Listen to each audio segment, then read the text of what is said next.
ఒక వేడికిచ్చే మధ్యాహ్నం నోబితా తన ఇంటి వెనుక తోటలో పాతిపెట్టిన ఒక పురాతన బంగారు నాణెం కనుగొన్నాడు. ఇది ఈజిప్టు నాణెంలా ఉంది అని డోరేమాన్ ఆశ్చర్యంగా అన్నాడు. అతడు తన టైం కెమెరా తీసి చూపించాడు. అందులో ఒక పిరమిడ్, ప్రకాశించే తలుపు కనిపించాయి. ఫరోల కాలానికి తిరిగి వెళ్లేద్దాం అని నోబితా ఉత్సాహంగా నినాదించాడు.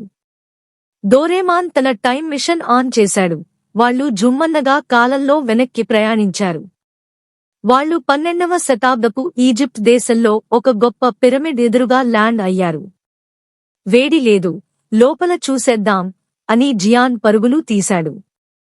లోపల గోడలు విచిత్రమైన గుర్తులతో వెలిగిపోయాయి. ఒక ట్రాప్ డోర్ తెరుచుకుంది. నోబితా అందులో పడ్డాడు.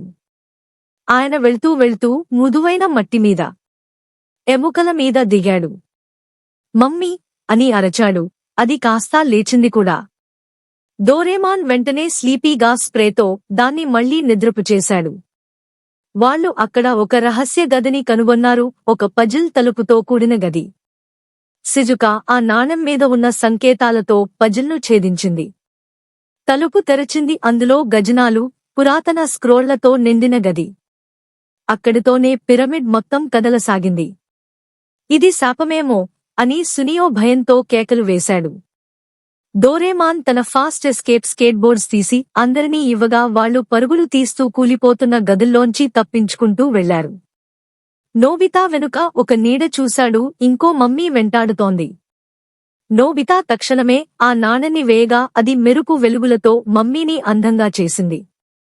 అందరూ బయటికి బయలుదేరారు. అప్పటికే పిరమిడ్ మూసుకుంది. బయటకు రాగానే వాళ్ళు కొద్రాన్షి అనే బాలుణ్ణి కలిశారు. మీరు మా శాపాన్ని తొలగించారు అని అతడు నమస్కరించాడు. అతని కుటుంబం వారిని ఇంటికి తీసుకెళ్లి విందుకు ఆహ్వానించింది. వాళ్ళు నక్షత్రాల క్రింద ఈజిప్షియన్ సంగీతంతో నాట్యం చేశారు. ఇది మా క్లాస్ ట్రిప్ కంటే బాగుంది అని జియాన్ అన్నాడు.